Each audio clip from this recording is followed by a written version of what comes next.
out on the water and around town with our host, Chris Emmons.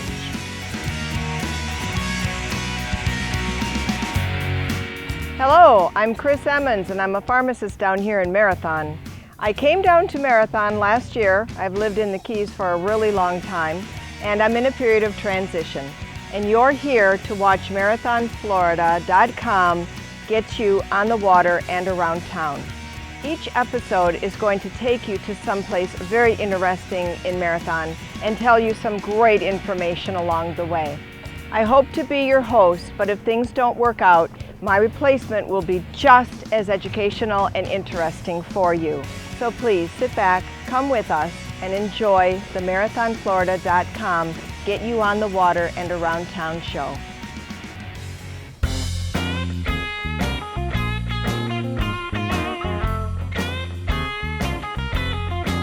Hello, it's Chris Emmons, and I'm speaking to you from the islands of Marathon in the city of Key Colony Beach at mile marker 54, Oceanside.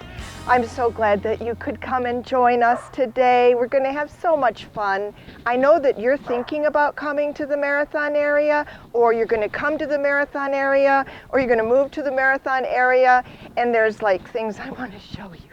So today I'm going to take you on a road trip, if you'll come with me. And what I plan for us is we're about mile marker 60-ish. I'm going to take you way to the top of the Florida Keys. That would be just north of Key Largo. And I'm going to bring you down and show you some of the sights to see on your way to Marathon. Things that a lot of people don't know about. Draped off of the bottom of the state of Florida are approximately 17,000 islands scattered out like a jeweled necklace. They are called keys, and they were formed along the edge of the Florida Plateau. The Florida Plateau is the platform which Florida is perched on and is composed of limestone sitting atop bedrock. In common language, simply describing the geology of the Florida Keys is to explain that they are the exposed portions of an ancient coral reef. The islands run southerly from the bottom of Florida, and then the further south you go, they run more westerly than southerly. The Keys topography is generally divided into 4 categories. The Upper Keys, those farthest north closest to the mainland, the Middle Keys, the Lower Keys, which includes Key West, the westernmost of the bridged islands, and the outlying islands, and those consist of the islands that are accessible only by boat. During our road trip together, our destination is the city of Marathon and the city of Key Colony Beach, which are located in the Middle Keys. The Gulf of Mexico lie on their northerly side and the North Atlantic Ocean on their southerly side. 42 of the islands are connected via bridges. The longest bridge is the 7-mile bridge, which connects Knights Key on an island that is at the south part of city of Marathon, located in the Middle Keys, to Little Duck Key in the Lower Keys. When you drive to Marathon, you do not cross the 7-mile bridge. Some of the bridges have the remnants of the previous railway bridge next to them. That would be the bridge that carried the railroad trains which ran to Key West until 1935. There are restful ocean breezes that lull the senses. It is possible that our senses are affected and we are able to relax because sea air is charged with healthy negative ions that accelerate our ability to absorb oxygen. The result is that the body is more easily oxygenated, and this causes less stress on the physical system. And all these settings are found in a warm tropical climate. The Florida Keys are fairly close to the equator and technically are in the subtropics. However, they have a true tropical climate because their climate and environment are closer to that of the Caribbean than the rest of Florida. One of the reasons for the tropical environment, and also an integral part of our enjoyment in the Florida Keys, is the trade winds that cross over us. Trade winds, sometimes called trades, create the continual ocean breeze which counters the colder wind that comes from the north. The result? The Florida Keys do not experience frost. The trade winds are caused by a prevailing pattern of easterly surface winds found in the tropics within the lower portion of the Earth's atmosphere near the Earth's equator. We benefit today from the trade winds as we visit or live in the Florida Keys, and historically these are the winds that captains of sailing ships use to cross world's oceans and thus enable the expansion of empires throughout the ages. Without the US 1 road being built, we would not be able to visit these islands, and we would not be able to enjoy the tropical weather and vegetation and views and wildlife that is here. Having this ability to actually come to these islands strewn under the state of Florida is what causes this whole area to be an ultimate destination. Here's the deal about today. I'm a pharmacist and I've been one for a really long time down here, like a really long time. So long that when I first started down here, there were still a lot of the old timers, and they were my customers, and we would talk, and they would share with me awesome places to go in the area.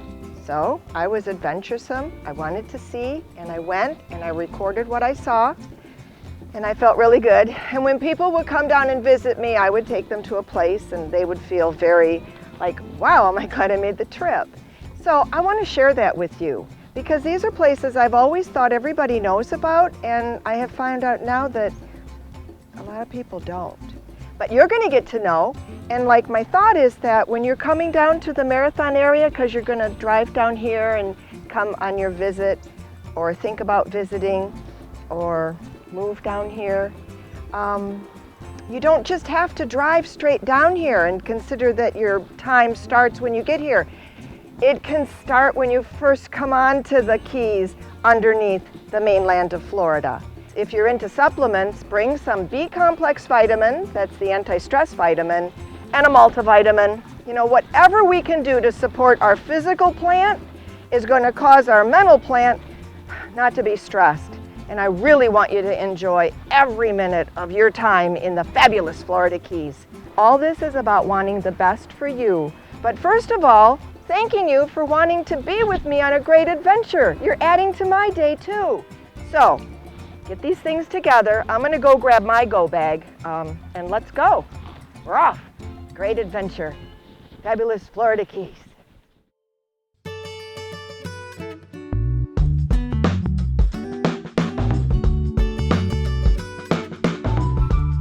We're right at the southern foot of Tom's Harbor Channel, and we are going to be driving north 67 miles to the head of the stretch, right underneath the state of Florida, where the Florida Keys begins. And then on the way back, we're going to stop at these awesome sites that I think you're going to be so happy you get to see. Lucky you.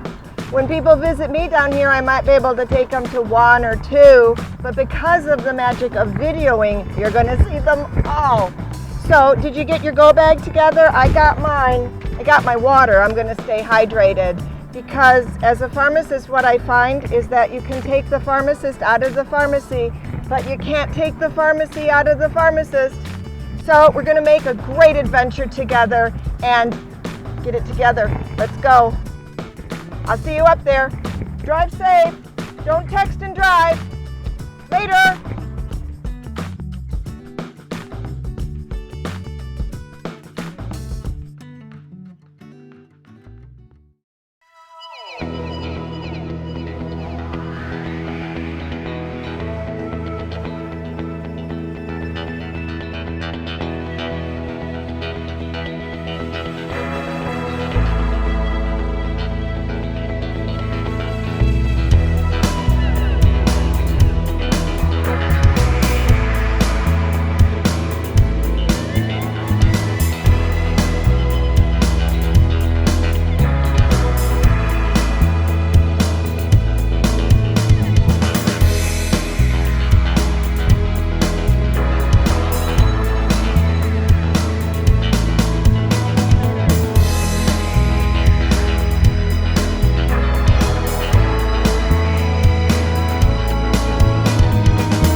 We're meeting at mile marker 126, 127. We're at the top of a long road that's going to take us into the Florida Keys. It's called US 1, and we locals call this the stretch. It's 20 miles of this road. Now, when we get into the Key Largo area, 20 miles, we're going to start as I show you all these wonderful places that I have heard of during my long stay here in the Upper Keys before I moved to Marathon. The things that I'm going to show you are from the mind of Chris. They are not solicited. They have nothing to do with being bought. I want to share with you all the fun places that I have discovered along my many decades down here. That's my disclaimer. So if I say anything, I'm not like on somebody's side. It's just all about what I want to share with my new friends, okay? Now, I want you to drive safely. Don't do anything wild out there. You already are here. Plus, the stretch can be very dangerous. So don't do anything funny. Just stay in your lane. Enjoy your drive. The road that leads to the Florida Keys is US 1, and it begins at about 126, 127 mile marker, just under the southernmost mainland of the state of Florida. US 1 continues southerly and westerly to its endpoint at mile marker 0 on the island of Key West. US 1 in the Florida Keys is famous worldwide and well deserves its title as the Florida Keys Scenic Highway and the Road to Paradise. It is said that this 126 miles of road offers the best road trip in the whole state of Florida. It certainly is a beautiful drive, and as you motor along its 126 miles, you are immersed in an abundance of panoramic and scenic backdrops. Palm trees sway in the tropical breezes. Ocean views have endless horizons. Bridges span sparkling blue water that flash with glitter and seem to wink at you with a consciousness of their own. Brilliant blue sky that carries puffs of clouds, and seabirds that are either flying with or against the trade winds. We have a US 1 to drive on because of a railroad that was built by Henry Flagler between 1905 and 1912. The railway carried daily passenger and freight service until 1935, and roads for automobiles were added in 1928. The road that we are on is a causeway today, but when Flagler built the railroad in this area, it was attached to wooden pilings that had been driven into the water. The completed railway was of a train that appeared to travel on top of the water. Some of the pilings from those days remain hidden in the mangroves on the side of the stretch. The pilings are highly eroded and at water's height or just below. I found some in a small inland lake rimmed by mangroves next to the stretch. You'd need a small boat like the 13-footer I was in to get into some of these backwaters where you can see some physical remains of the train tracks pilings. They stand in a straight row like soldiers. It's neat. Get me a little boat and I'll take you there. Along US 1 are also small rectangular green with white numbered signs along both sides of the highway that tell approximately how far you are from Key West. They are called mile markers, and locals use them when giving directions. There used to be one at every mile. However, mile marker signs are treasured by souvenir hunters and many are gone. The history of the mile marker sign goes back to the days of the Henry Flagler Railroad. Mile markers were set at each mile along the railroad as a means of determining reference points, distance traveled, and even to calculate fares.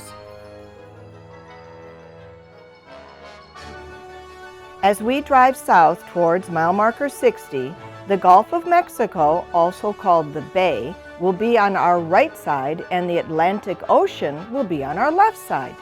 When describing a location in the Florida Keys, both the mile marker number and the side of the island is used as reference points. For example, when I say that a location is at 91.7 Oceanside, we know that it is between mile marker 92 and mile marker 91 and will be on the ocean side, the left side as we head south. Oh, by the way, that location is one of our destinations. It is called the Old Settlers Park, and we'll be seeing it when we get to mile marker 91.7 Oceanside. Mangrove swamp lines both sides of the stretch. These trees are adapted to aquatic conditions and thrive in salt water. They manage this by growing their roots in the water. Roots rise like arching stilts from the soft mud in a tangled manner, and these roots support the plant above the waterline. Other roots extend up towards the surface of the water, and these are designed to help aerate the plant by containing a lot of air-filled spaces which connect to the roots underground in the water so that the roots can receive air. The visually tangled roots that rise like arching stilts also act as a protective barrier against storms. In addition, the design of this type of root system, called a prop root system, traps silt and other debris that eventually builds up into islands of dry land.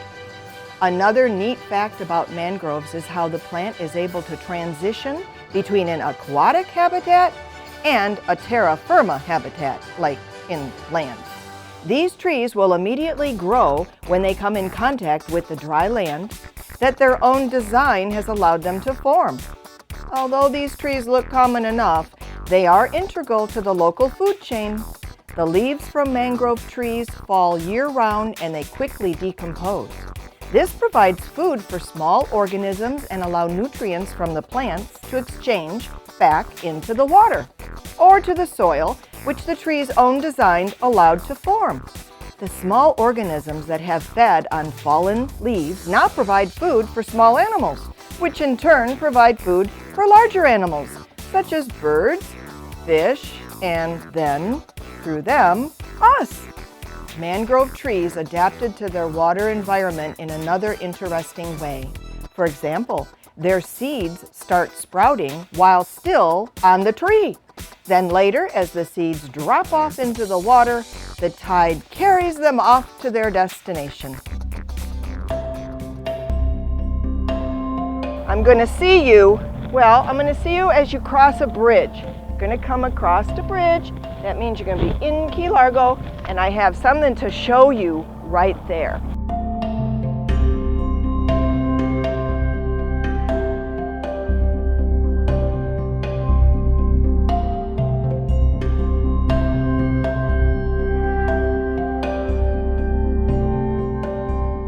Hello, we're here. We're in Key Largo. I pulled off at 107 on the right on a little side drive so that you could see the last bridge that you went over on your way to Key Largo, and it goes over a lake called Lake Surprise.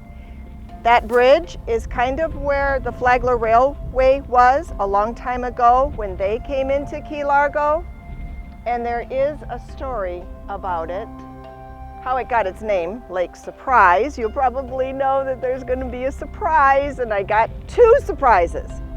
I'm going to share them with you in just a few seconds. Until then, take a look at the beautiful waters of Lake Surprise and just imagine the things we're going to see as we go on further south to our destination, the islands of Marathon, about mile marker 60.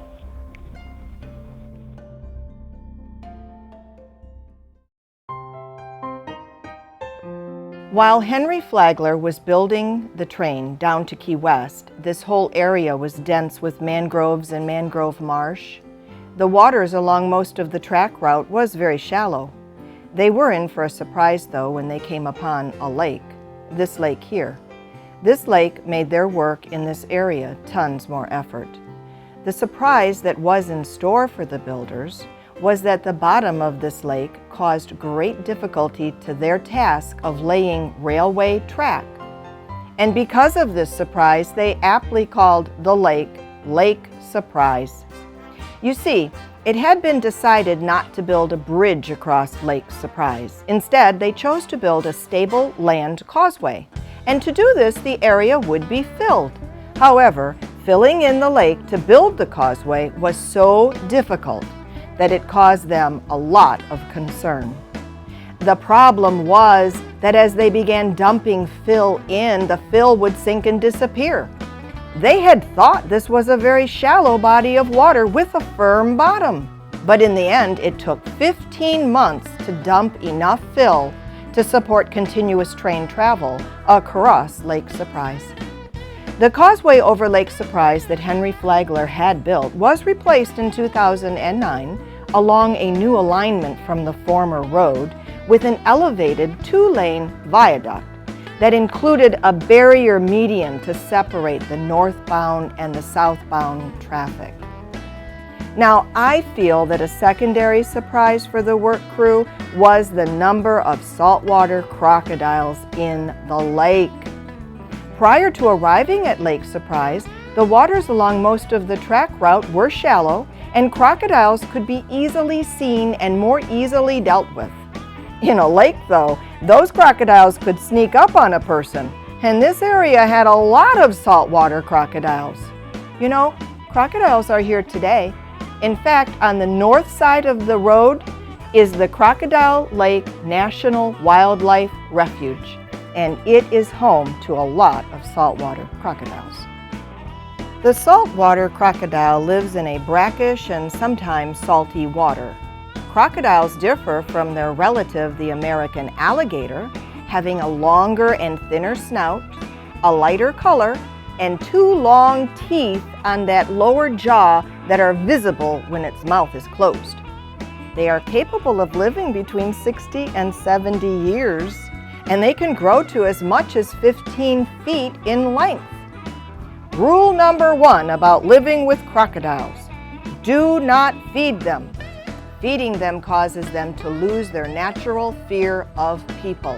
Never do it.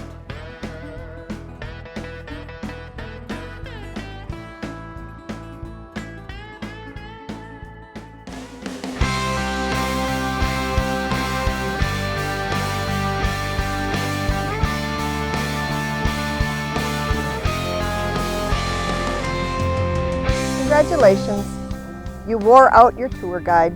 I have got to take a break. When we come back on our next episode, we will pick up where we left off. But for right now, I gotta take a break. I gotta chill, relax, get something to drink. I know we saw an awful lot coming down from the stretch, and we're gonna see an awful lot more. Until then, you imagine what you're going to do when you get down to the marathon area and you're driving towards it. Or you imagine when you do get down here what you're going to do. Or how about when you move? Until then, I'm going to find myself something cool to drink, enjoy the sunset and the water, and I'm going to read my favorite book. You go do something fun now, and I'll see you next time on the Explore the Keys with Chris Emmons show. Later, Gator.